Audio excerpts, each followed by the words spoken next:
Michele Bachmann, who dropped out of the race after Iowa, is with us here today to give us some thoughts on how she thinks the thing is going. Ms. Bachmann, Newt Gingrich is making a very serious charge. He says that Mitt Romney's just too dishonest to be president. Do you think he's too dishonest to be president? Well, I'm not going to weigh in on the veracity of any of the candidates or on the particular charges. That will be for the voters to decide, and they'll clearly decide here in Florida on Tuesday. But I think we're seeing intensifying occurring from both sides. This is going to continue throughout Tuesday, but I think Tuesday's results will be very significant across the nation.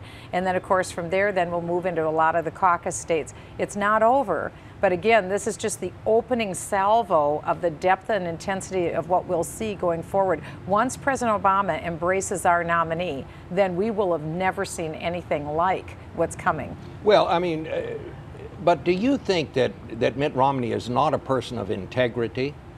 Because that's what he said. Well, I'm not going to weigh in on that. That's between those candidates. I'm not going to weigh in. That will be for the voters. But again, we're seeing it intensifying with what both candidates are saying, and the voters will make their decision on Tuesday. You won't say he is a man of integrity? Well, I've always believed the best about other people. And of course, I ascribe the very best motives from all of our candidates. I'm on board the team.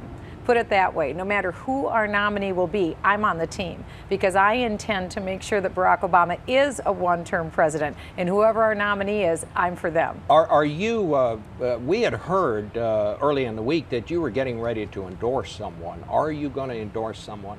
Well, I reserve the right to endorse someone, but at this point I haven't made a decision about endorsing any one of the candidates. We're still involved in the process, and I really, truly, Bob, want to be a unifying person in this party. I want to be a part of bringing in disaffected Democrats, independents, because we have a very good message come November. We need to be victorious, and that's where my heart is. Let me read something to you. Sarah Palin weighed in yesterday on Facebook.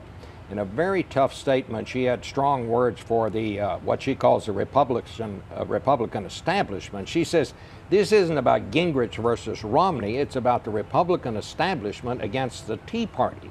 And she says GOP cannibals are attacking Gingrich. Where do you come down? Are you an establishment Republican or a Tea Party Republican?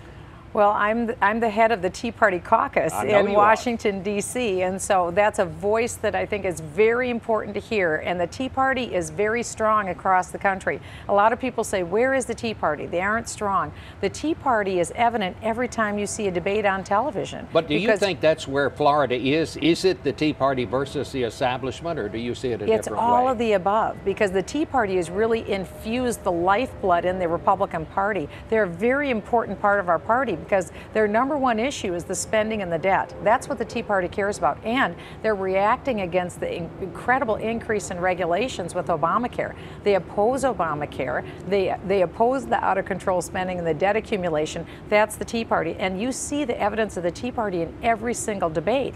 They have pushed this debate and framed the debate because their concerns are the ones that the candidates are trying to give voice to. Do you think Mitt Romney is conservative enough to get Tea Party voters? I truly believe that we will see a coming together of all factions of our party, the Tea Party insurgents as well as the establishment. We're going to come together and we'll unify. We're in the normal rough and tumble of any campaign. I know, I understand. I've been on the receiving end of a lot of these kind of hits that come from other candidates. This is normal. This is what we expect is going to happen. But we will unify and we will amalgamate. We're going to have a great message when it comes to November. Congresswoman, I know you decided to run for re-election in your congressional district. We wish you the best. We also thank you for coming down and being with us. Thank you, Bob. I look forward to it. Thank you.